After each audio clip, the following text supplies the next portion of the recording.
बेटा वेलकम है फिर से आपका। अब हम फ्रैक्शन को देखते हैं। फ्रैक्शन में हमें क्या करना है। मान लो पेपर में आपके पास में इस तरह से क्वेश्चन आता है, ये वाला हिस्सा शेड हो रखा है ना, ऐसे भर रखा है इसको, जैसे हम कलर भी भरते हैं, ठीक। या ये कह लो, ये आपके पास रोटी थी, आपने उस रोटी का आधा किया, फिर से आधा किया, और इतना टुकड़ा इसका, रोटी का, बर्गर का, केक का, है ना, ये हमने पिज्ज़ा का अपने भाई को दे दिया। तो हम देखना चाह रहे हैं भाई उसको कितना दिया हमने। तो टोटल टुकड़े कितने हुए थे, 1 2 3 4, 1 2 3 4। तो 4 को लिख देंगे नीचे, टोटल टुकड़ा जितने थे, इन टोटल 4 थे। 4 में से भाई को कितना दिया, 1, तो 1/4 हो गया आंसर। जैसे हमारा टेस्ट के नंबर आते हैं, टीचर कैसे देते हैं भाई, कितने नंबर का पेपर था, 20 का, बच्चे के कितने आए, 11, ऐसे करके कहते हैं ना हम, मान लो मार्क्स कहते हैं। तो इस तरीके से ये लिखते हैं हम फ्रैक्शन को, ठीक है। अब पेपर में कुछ भी आ सकता है, पेपर में मान लो ऐसे भी आ सकता है, या ठीक। इसके भाग करें, इसको रंग दे, इसको रंग दे। अब पूछ ले, अब बताओ भाई, इसका फ्रैक्शन लिखो। तो टोटल 1 2 3 4 कितने भाग रंगे हैं, 2 भाग रंगे हैं, 2/4, ये आंसर हो गया, ठीक है। इससे आगे भी सॉल्व हो जाएगा वैसे ये, लेकिन यहाँ पे भी छोड़ सकते हो, ये भी हमारा आंसर है, ठीक। अब इस तरह की जो हमारी, इसको कहते हैं मिक्स्ड फ्रैक्शन।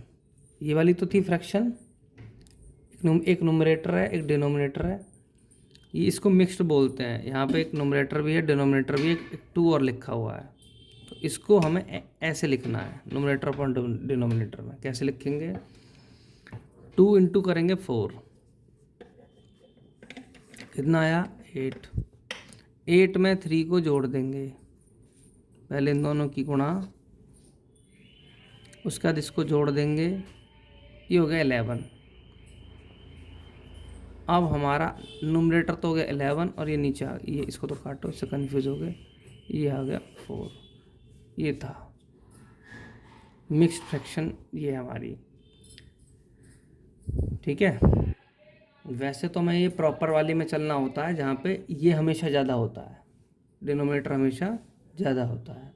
पर कभी कभार हमें ऐसी सिचुएशंस मिल जाती हैं जहाँ पे इम्प्रॉपर फ्रैक्शन होती है, कि भाई जो उसका डिनोमिनेटर है वो कम होगा, नोमिनेटर ज़्यादा होगा, तो वहाँ पे मिक्स्ड फ्रैक्शन मिलती है।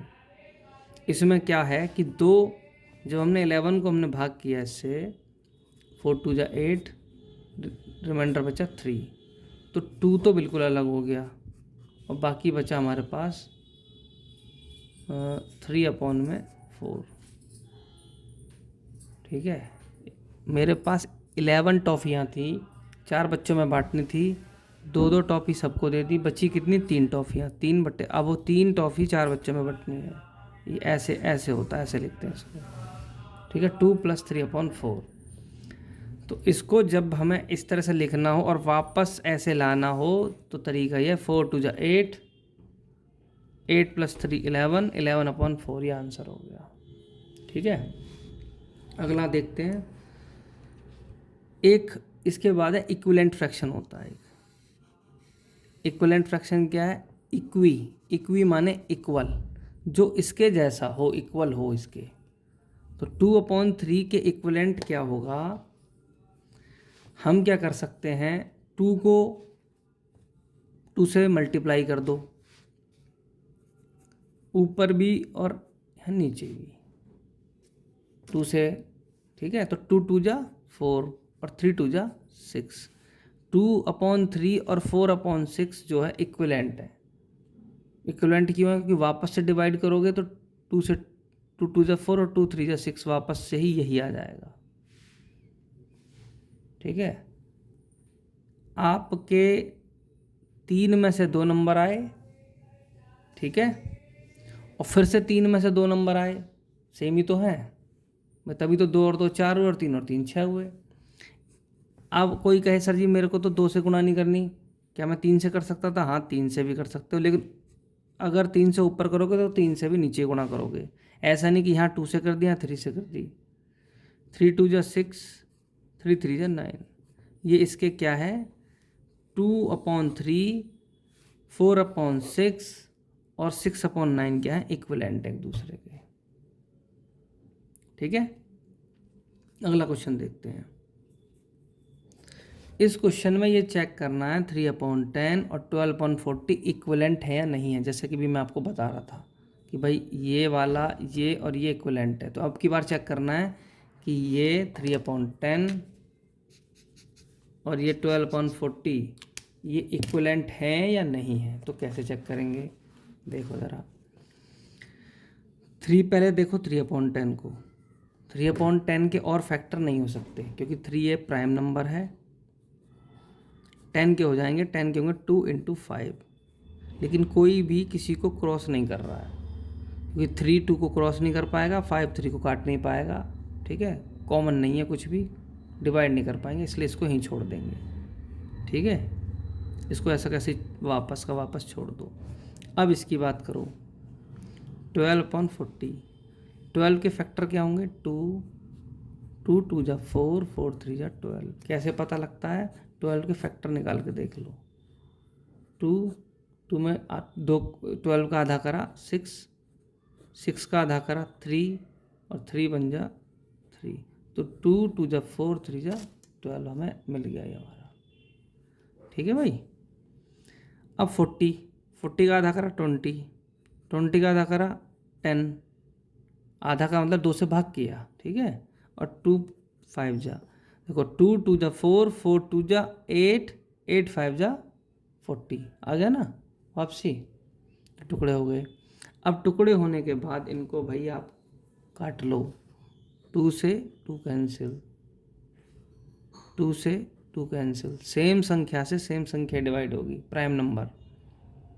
अब 3 इससे डिवाइड नहीं हो सकता, 2 इससे डिवाइड नहीं हो सकता, 5 इससे डिवाइड नहीं हो सकता। इसको वापस का ऐसे लिखना पड़ेगा, क्या? 3/5 2 जा 10। अब ज़रा यहाँ ध्यान दो, हमारा ये क्या था और ये क्या था? क्या ये सेम है भाई?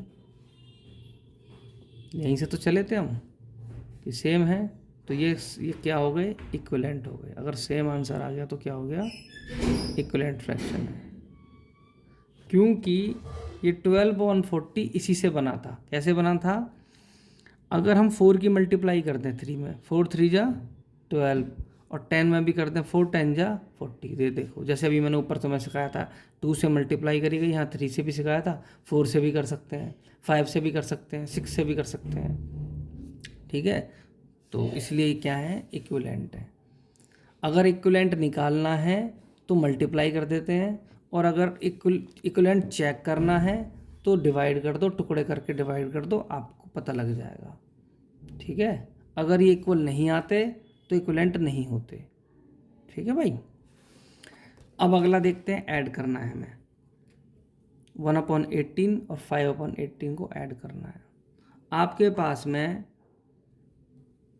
18 टॉफ़ी थी, आपने उसमें से पहले अपने भाई को 1 दे दी, फिर 5 दे दी, तो उसके पास कितनी टॉफ़ी हो गई?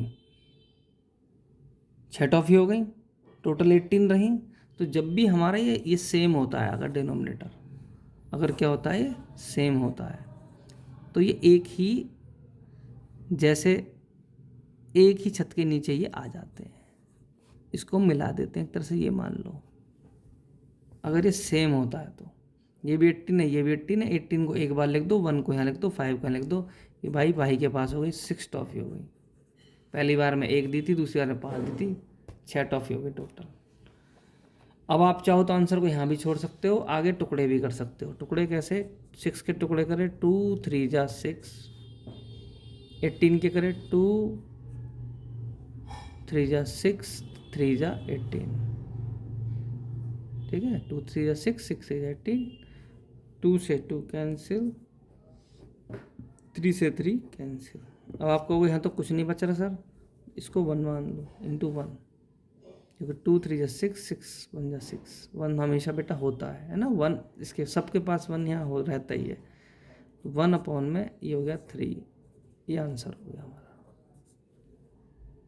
1/3 और 6/18 इक्विवेलेंट भी है, क्योंकि 6 1 जा 6 और 6 3 जा 18, ठीक है, इक्विवेलेंट फ्रैक्शन भी है। बात समझ में आ गई है? यदि यदि ऐसे दिया हुआ है तो एक और एग्जांपल देख लेते हैं। इसको ऐड करना, मान लो पेपर में ये आ गया, हम देखेंगे भाई ये सेम है, ये भी सेम है। एक बार लिखा कि भाई एक बार भाई को 5 टॉफ़ी दी, एक बार 3 टॉफ़ी दी, 8/8। भाई एक बार आपने 8 टॉफ़ी थी, 1 2 3 4 5 6 7 8। पहले अपने भाई को दे दी 5, 1 2 3 4 5, ये ले भाई 5 टॉफ़ी ले ले। फिर दे दी उसको 3 टॉफ़ी, 1 2 3 दे दी, तो सारी की सारी दे दी ना, तो 8/8 आ गया, 8 बन जाओ 8, 1/1 आंसर आ गया। बस आसान है। बस इतना ध्यान रखना है कि ये और ये सेम होना चाहिए। अगर सेम नहीं है तो इसको ऐसे नहीं कर सकते, हम दूसरे तरीके से करेंगे अगर ये सेम नहीं है तो। ठीक है भाई। अब आगे आते हैं। अगर मान लो घटा का सवाल होता कि 15 टॉफ़ी, पहले आपने 15 टॉफ़ी थी,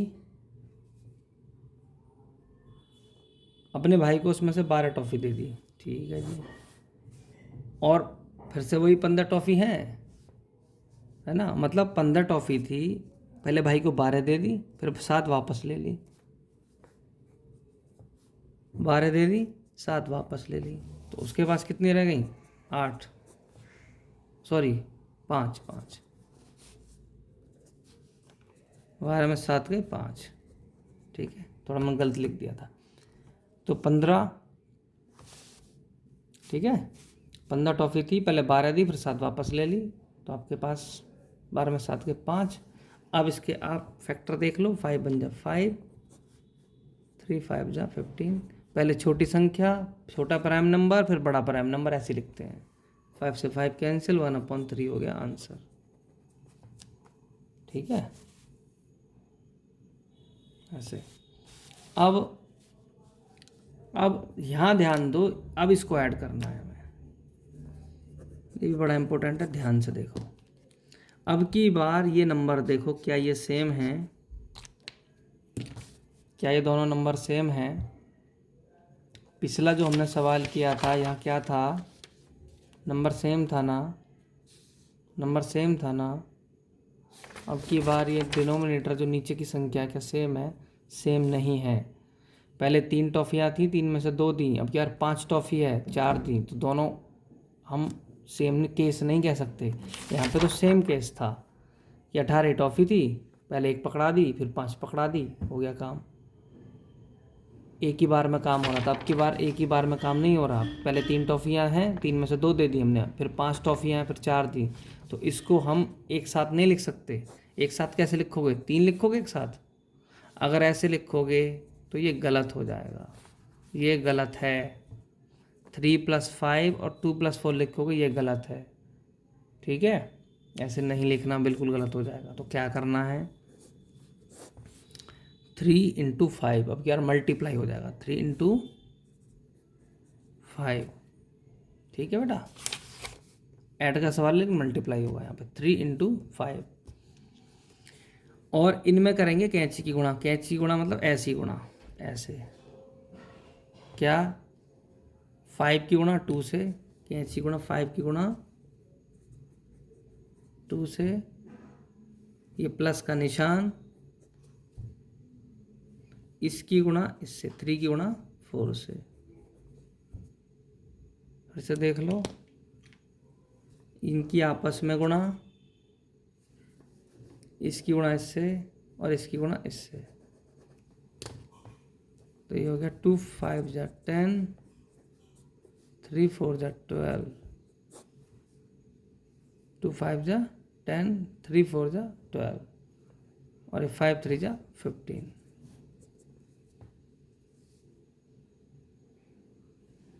तो 5 जा 10, 3 4 जा 12, 5 3 जा 15, ये 10 + 12 हो गया 22। ये आगे नहीं कटेंगे, क्यों? क्योंकि 22 के फैक्टर होते हैं 2 इंटू 11, इसके फैक्टर होते हैं 3 इंटू 5, कोई भी किसी से नहीं कटेगा, इसलिए आंसर यहीं पे छोड़ देंगे हम, ये करने की ज़रूरत ही नहीं है। ठीक है, अगर कटते हैं तब हम फैक्टर करते हैं। ठीक है बेटा, बात समझ में आ गई। एक और क्वेश्चन देख लो घटा का, मान लो ऐसे है,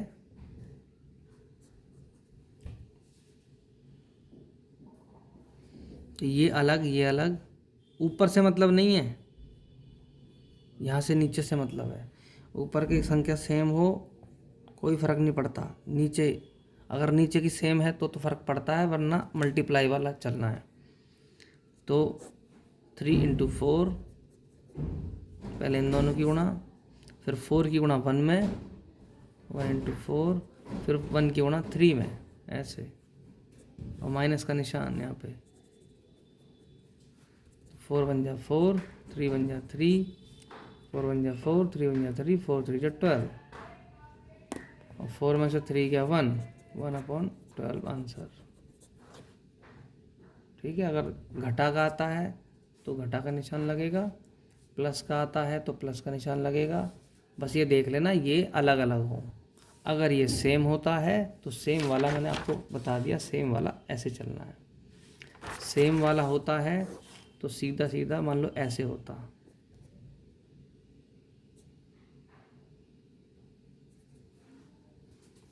ये होता तो 3, पहले भाई को 3 टॉफ़ियाँ थी, 3 में से 1 दे दी, फिर से 1 पकड़ा दी, 2/3 आंसर हो गया। सेम होता है तो एक बार ही लिखते हैं, ये नीचे वाला एक बार ही लिखते हैं बस, और ये 1 + 1 कर दो, फटाफट तुम्हारा आंसर आ गया। ठीक है, 2/3। तो यहाँ ध्यान देना है, ये अलग अलग है, अलग अलग है तो मल्टीप्लाई वाले हिसाब, मल्टीप्लाई से चलना है। अगर सेम है तो सीधा सीधा प्लस हो जाना है। ठीक है भाई, ओके।